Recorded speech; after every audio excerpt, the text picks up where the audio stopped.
ভরসা তাকেই করেন যে আপনার এই তিনটি জিনিস বুঝতে পারবে। আপনার হাসির পেছনে লুকিয়ে থাকা দুঃখ, আপনার রাগের পেছনে লুকিয়ে থাকা ভালোবাসা, আর আপনার চুপ করে থাকার কারণ। হ্যালো এভরিওয়ান, আসসালামু আলাইকুম। কেমন আছেন সবাই? আই হোপ সবাই অনেক বেশি ভালো আছেন। আলহামদুলিল্লাহ, আমিও আমার পরিবার পরিজন নিয়ে ভালো আছি। এই তো প্রতিদিনের মতো আবারও একটি নতুন লাইফস্টাইল ব্লগ নিয়ে এসেছি আপনাদের মাঝে। আশা করি আজকের ব্লগটি আপনাদের অনেক বেশি ভালো লাগবে। এটা ছিল শুক্রবারের সকালবেলা আর কি। সকালবেলা ঘুম থেকে উঠে আগের দিন বিকেলবেলা আর কি বাজার থেকে কিছুটা জৈব সার কিনে এনেছিলাম। তার জন্য ভাবলাম সবগুলো গাছে একটু জৈব সার দিয়ে দেই, আর কিছু গাছ আজকে লাগিয়ে নেব, আর কিছু গাছে জৈব সার দিয়ে দেবো আর কি। তো মাটির সাথে আমি আগে প্রথমে জৈব সারটা মিক্স করে নিয়েছি, এখন সবগুলো গাছের মধ্যে দিয়ে দেবো আর কি। যদিও আমার বাসায় আহামরি অনেক বেশি মানি প্ল্যান্ট গাছ নেই, তবে যেগুলো আছে সেগুলোকেই আমি অনেক বেশি যত্ন করি। আর আমার কাছে কিন্তু মানি প্ল্যান্ট গাছ অনেক বেশি ভালো লাগে। বাসার যে কোনো জায়গায় মানি প্ল্যান্ট গাছ দিয়ে ঘর সাজালে অনেক বেশি দেখতে ভালো লাগে। আমার কাছে তো অনেক বেশি ভালো লাগে, কিন্তু দুঃখের বিষয় আমার বাসায় অত বেশি মানি প্ল্যান্ট গাছও নেই। আর দেখা গিয়েছে আমি কিন্তু মানি প্ল্যান্ট গাছ দিয়ে ঘরও সাজাতে পারি না। আর আমি যেহেতু ভাড়া বাসায় থাকি, আমি যেই বাসায় থাকি মানে ছোট্ট একটা বারান্দা, আর বারান্দার মধ্যে চাইলেও কিন্তু আহামরি অনেক বেশি গাছ কিন্তু আমি আসলে লাগাতে পারি না। তবে আমার অনেক ইচ্ছে আছে, যদিও কখনো বড় বাসা নেই বা বড় বারান্দা ওলা বাসা নেই, তাহলে মানে ইচ্ছে আছে যে বেশি করে একদম বাগান বিলাস করব। তা আসলে চাইলেও কিন্তু মানুষের স্বাদ আছে সাধ্য নেই বলতে একটা কথা আছে। চাইলেও কিন্তু আসলে বড় বাসা নেওয়া যায় না। একদিক দিয়ে সুবিধা মানে ভালো পেলে অন্য দিক দিয়ে একটু না একটু সমস্যা থাকে। দেখা গিয়েছে রুম যদি বড় পান তাহলে কিচেন ছোট হয়, আবার বারান্দা ছোট হয় বা বারান্দা থাকে না, এক একটা না এক একটা বাসার সমস্যা থাকেই। তো যাই হোক, এদিক দিয়ে সবগুলো গাছের মধ্যে আর কি আমি মাটিগুলো দিয়ে দিয়েছি। আর কিছুদিন আগে আর কি একটা মানি প্ল্যান্ট গাছ আমি পানিতে ভিজিয়ে রেখেছিলাম, প্রায় 2 মাসের মতো হয়ে যাবে। তো দেখলাম যে ওই গাছটার মধ্যে একটু শিকড় গজিয়েছে, তো তার জন্য ভাবলাম যে আজকে এইটা মানে মাটির মধ্যে লাগিয়ে দেই। কেন জানি মানি প্ল্যান্ট গাছগুলো আমার পানিতে একদমই ভালো হয় না বা বাড়তেও চায় না। তার জন্য ভাবলাম যে মাটির মধ্যে লাগালে হয়তো একটু বাড়বে। আর আমার কাছে এই মানি প্ল্যান্ট গাছগুলো অনেক অনেক বেশি ভালো লাগে। তবে আমি যেই জায়গায় থাকি এইগুলা কিন্তু সচরাচর পাওয়া যায় না। আমি কিন্তু এই গাছগুলো অনেক দূর থেকে এনে তারপরে লাগিয়েছি। তো যাই হোক, ভিডিওর এই পর্যায়ে এসে যে সকল প্রিয় আপু এবং ভাইয়ারা আমার ভিডিওটি দেখছেন, প্লিজ ভিডিওটিতে একটি লাইক দিয়ে অবশ্যই কন্টিনিউ করবেন। আর যারা অলরেডি এই কাজটি করে দিয়েছেন তাদেরকে জানাই অসংখ্য ধন্যবাদ। আর প্রতিনিয়ত আমার চ্যানেলে নতুন নতুন আপু ভাইয়ারা জয়েন হচ্ছেন এবং কি আমাকে সুন্দর সুন্দর কমেন্টস করে। আর তাদের এই সুন্দর সুন্দর কমেন্টসগুলো কিন্তু আমাকে নতুন নতুন আরও একটা ভিডিও বানাতে অনেক বেশি সাহায্য যোগায়। তো সেই সকল আপু এবং ভাইয়াদের জন্য রইল অন্তরস্থল থেকে অনেক অনেক দোয়া ও ভালোবাসা। তো এদিক দিয়ে সবগুলো গাছ আবার জায়গার মতো আর কি বারান্দায় এনে রেখে দিলাম। তারপরে একটু বাহিরে গিয়েছিলাম। দেখেন মাশাআল্লাহ, আল্লাহর নেয়ামত কত সুন্দর করে এনে আল্লাহ তাআলা এই সুন্দর পৃথিবীর সৃষ্টি করেছেন। আর এই আকাশটা দেখে আমার তো অনেক বেশি ভালো লাগছিল, কি বলবো। আজকে আকাশের রং দেখে একদম মনটা সকাল সকাল একদম ফ্রেশ হয়ে গিয়েছে। তারপরে আকাশটা দেখে তারপর চলে এসেছি সোজা কিচেনে। আর এখন সকালে নাস্তা তৈরি করে নেব। আজকে সকালে নাস্তা আর কি একটু সেমাই রান্না করব, আর সাদা রুটি করব। আমার কাছে সাদা রুটি দিয়ে সেমাইটা খেতে অনেক বেশি ভালো লাগে। আর কার কার সেমাই দিয়ে এভাবে সাদা রুটি পছন্দ অবশ্যই কমেন্টসে বলে যাবেন। যদিও ইদানিং আমি একটু পরোটাটা অ্যাভয়েড করে চলছি, কারণ আমার গ্যাসে অনেক বেশি প্রবলেম করছে। তো যাই হোক, ভিডিও টাইটেল এবং থাম্বনেল দেখে হয়তো অনেকে বুঝতে পেরেছেন আজকে কি বিষয়ে কথা বলবো। আসলে স্বামীর অল্প ইনকামে শুধু রূপ দিয়ে নয়, গুণ আর বুদ্ধি দিয়ে যেভাবে আমি আমার সংসারটাকে চালাই, তাই আজকে আপনাদের মাঝে শেয়ার করব। আশা করি আমার ভিডিওটি কেউ স্কিপ করবেন না, অবশ্যই শেষ পর্যন্ত দেখার অনুরোধ রইল। তো এদিক দিয়ে আর কি অফ ক্যামেরাতে রুটির ডো তৈরি করে রুটিগুলো বেলে নিয়েছি। আর এখন আর কি এক এক করে রুটিগুলো ছেঁকে নিচ্ছি। যে মেয়েটা বাবার বাড়িতে থাকতে একটা রুটিও বেলতে পারতো না, কি সুন্দর সেই মেয়েটা পরের বাড়িতে এসে রুটি কিন্তু গোল করা শিখে গিয়েছে। আমরা মেয়েরা কিন্তু বাবার বাড়িতে থাকতে আসলে আহামরি যে কাজ শিখে আসে তা কিন্তু না, বিয়ের পরে সময় আর পরিস্থিতি তাকে কিন্তু অনেক কিছু শিখিয়ে দেয়, অনেক কিছু বুঝিয়ে দেয়। যে মেয়েটা সারাক্ষণ ভালো ভালো পোশাক পরার জন্য, ভালো ড্রেস কেনার জন্য, ভালো কসমেটিক কেনার জন্য, সাজুগুজুর জন্য মরতো, আর সেই মেয়েটা আজকে পরের বাড়িতে এসে সংসারটাকে কত সুন্দর করে ম্যানেজ করতে শিখে গেছে, তাই না? তো যাই হোক, এদিক দিয়ে কিন্তু সবগুলো নাস্তা রেডি করে তারপরে চলে এসেছি এই যে নাস্তা খাওয়ার জন্য আর কি। টেবিলে খাবারগুলো দিয়ে দিলাম। তো আজকে সকালে নাস্তা সাদা রুটি, আম কেটে নিয়েছি, আর এগুলোই হচ্ছে আজকে আমার সকালের নাস্তা। তো অফ ক্যামেরাতেই নাস্তাটা এখন খেয়ে নেব, তারপরে চলে যাব সংসারের কাজকর্মে। তো আসলে এখানে আর কি আমি গজ কাপড় এনেছিলাম, লাল রঙের গজ কাপড়। বেশ কিছুদিন আগে আমি একটা লাল চাদর কিনেছিলাম। তো চাদরের সাথে কিন্তু আসলে মানে দুইটা শুধু বালিশের কভার ছিল, কিন্তু কোনো কুল বালিশের কভার ছিল না। তো তার জন্য ভাবলাম লালের সাথে লাল ম্যাচিং করে কাপড় নিয়ে যাই গজ কাপড় দিয়ে।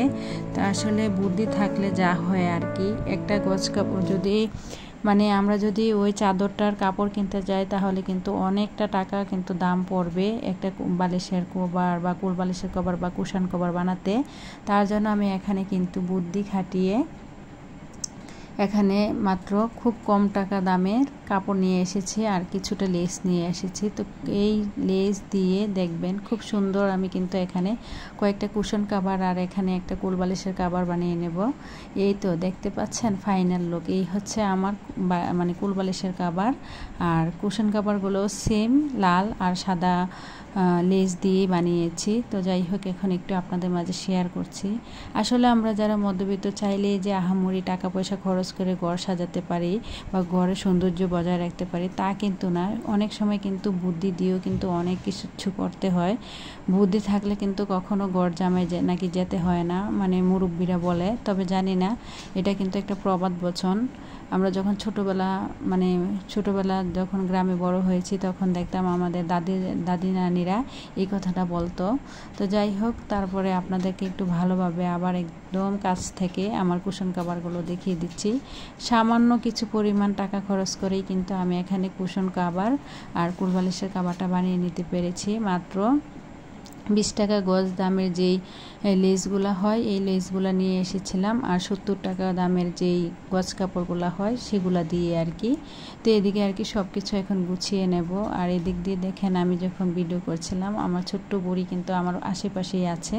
ও কিন্তু সবসময় আমার পাশে থাকারই চেষ্টা করে, যেহেতু ওর ভাইয়েরা বাসায় থাকে না, আর ও কিন্তু আমাকে ছাড়া মানে কিছুই বোঝে না। বেশিরভাগ সময় কিন্তু আমার পাশে থাকবে। আমার ছেলেরা যখন স্কুলে চলে যায় তখন আমার মেয়েটা কিন্তু একদম একা হয়ে যায়। তো বাসায় কিন্তু ওর একা একা ভালো লাগে না, বেশিরভাগ সময় কিন্তু সে আমার সাথে দুষ্টামি করবে, মজা করবে। তো যাই হোক, এখন মেয়েটাকে ইদানিং কেন জানি মানে জামা পরাতে পারছে না, হয়তো গরম থাকার কারণে।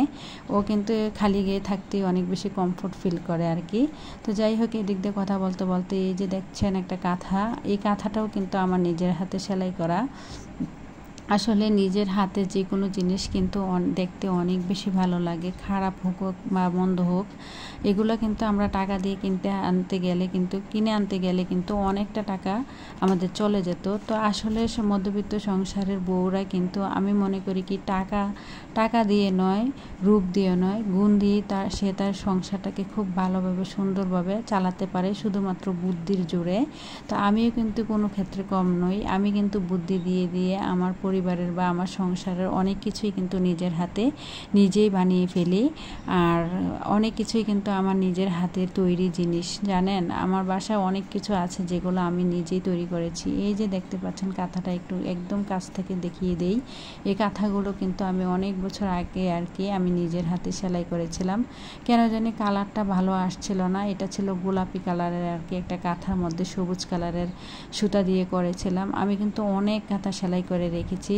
যদি কোনো একদিন সময় হয় তাহলে অবশ্যই আপনাদের সাথে শেয়ার করব আমার নিজের হাতের কাজ বা নিজের হাতে সেলাই করা কাঁথা।